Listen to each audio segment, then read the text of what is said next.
мамлекеттик ипотекалык компания боюнча жакшы маселе көтөрдүңүз. Мурда мамлекеттик ипотекалык компания 2020 жылга чейин бул банкка айланып алган эле компания болуп калыптыр да, банк. 14% менен, анан через банк алат экенсиң, кредит алат экенсиң, анан аны 14% менен төлөйт экенсиң деп. Мен келип зарплаттарын сурасам, эмгек акыларын ипотекалык компаниядан үй алгандарды 16 000 сом алат экен, ипотекага 24 000 сом төлөйт экен.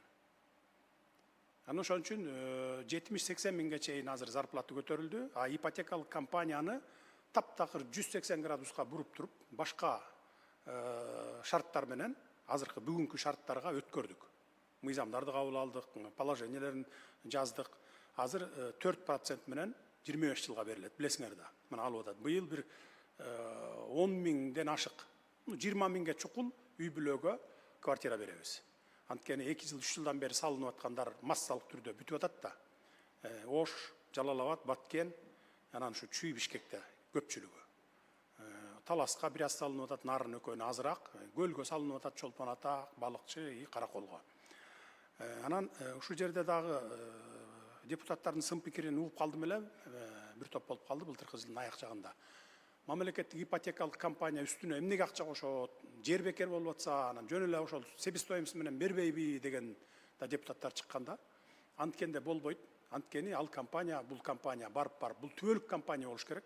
Эгерде үстүнө акча кошпой, өзүнө бере берсек, анда жылда бюджеттен акча кошуп турушубуз керек да, берип турушубуз керек. Ал компания барып 10-15 жылда болобу банкрот болот. Анан кийин элге үй салып бере албай калат дальше. Бул компания бүгүнкү күндө мына 2 миллиард долларга жетти. Уставной капиталы мурда 1 миллиард болчу, 87 миллиард былтыры. Быйыл Улуттук банктан алган таза кирешесинин 400 миллионун да ушуга бердик. Берип ипотекалык компанияга берип 200 миллионун түштүккө, 200 миллион түндүккө бөлдүк. Салынып аткан үйлөрдү аягына чыгаруу, анан жаңы үйлөрдү салуу боюнча. 4% деген бул жанакы чыгым кетет. Эми барыңар билесиңер да, кагаз кетет, компьютер, зарплата деген бар, жерде 100дөн ашык киши иштейт. Ошолордун чыгымы гана да булчу. А жана 200-250 доллардан, 300 доллардан кошуп берип атканыбыз ал. Бая 24-25 жылдык инфляцияны хотя бы ошол толук жаппаса да бир жарым-жартылайын жаап турсун деген гана кошумча ал. Бирок ошого деле ыраазы болуп алып атышат элдер, жөнөкөй элдер алып атат. Анан албетте баягы жеке жактарга караганда арзан, сөзсүз арзан. Мисалы жеке жактар 2000ден 3000ге чейин долларга чейин берип атпайбы?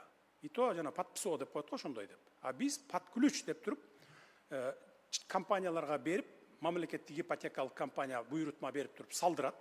Биз тарифин коюп бергенбиз, установка баасын. Мисалы региондордо 750дөн саласыңар квадрат метрин под ключ. А биягы Чүй обласы, деги Чалдыбардан баштап Кеминге чейин, анан Бишкектин ичи 700 доллардан деп. Эмне үчүн региондорго 750 дегенде, аякка бай арматура менен цементтерди ташып барыш оор экен. Ошон үчүн 50 доллар баягы жол киресине деп кошулган. Алар салат дагы түп-түз ипотекалык компанияга келип тапшырат ошол бойдон. 700дөн, 750дөн тапшырат, анан ипотекалык компаниянын 950 миңден ашыгыраак кылып туруп, кошуп туруп берип атат 25 жылга. Анан кийин бул боюнча дагы Каныбектин аты чыгат, Туманбаев эле жыргап атат, Туманбаев эле салып атат, анан баарын дегендей. Кимиңиздерде строй компанияңыздар болсо, келиңиздер, мага келиңиздер, мен алып берем жерди. Мен берем, ошол суммага бүтүрсөңөр, пожалуйста, бүтүрүп бергиле. Мен мунун саясатын өзгөртүп атканда бардык компанияларды топтогом, строй компанияларды, элитный строй компанияларды. Келгиле, жардам бергиле, ушу Бишкекке 700дөн салып бергиле, ипотекалык компанияга тапшырып бергиле деп. Бардыгы шылдыңдап күлүп кеткен, 700дөн под ключ бүтпөйт биздики. 900 миңден кем курбайбыз биз андайды деп. Анан айлабыз кетип, анан компания уюштуруп өзүбүз, башка компания, макул деген компанияларды жалдап алып, мисалы түштүктө мына эч жашыруун эмес, Жеңиш, баягы Оштун мэри болуп турду го. Ал мэриликке чейин эле ошо түштүктө ошол салып жүрөт. 750дөн квадрат метрин. Эгер кимде ким салабыз десе, пожалуйста, келиңиздер. Эмне үчүн мамлекеттик ипотекалык компанияны биз курулуш курдурбай атабыз? Эгерде курулуш курдурсак, анда ал 700-750ден эмес, алар да 900 миңге чыгарат да. Уурдалат, же болбосо аягына чыкпай калышы мүмкүн дегендей да. Ошон үчүн аларды силер курулушка катышпагыла. Эсеп чотуңар так болсун, уурдалбасын, анан курулуш менен башыңарды оорутпайсыңар дагы, мына ушул менен аласыңар деп. Ошондо могу Бишкектин ичинде өзүңөр билесиңер, пат күлүч почти 700дөн эле бүтүп калат. Bir 650'gө барышы мүмкүн, 670'ке барышы мүмкүн дегендей. Стройка кылганды, курулуш курган компаниялар жакшы билесиздер. Пат күлүч ошого эле. Ортосунда пайда алып атат ал компания. Бирок анысы запчасына кетет дегендей баягы. Бузулбай койбойт да, вечный кран вечный эмес, машиналар вечный эмес дегендей.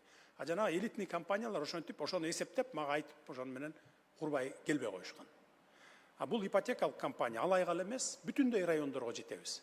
Азыр мына 7 облуста салып атабыз, Өзгөндө салып атабыз, райцентрларда, Кочкордо салып атабыз. Эми азыр Бишкек менен чүй бүткөндөн кийин бардык райондорго, райондордун борборлоруна, анан кичи шаарларга барып 5 этаж үйлөрдү салып беребиз.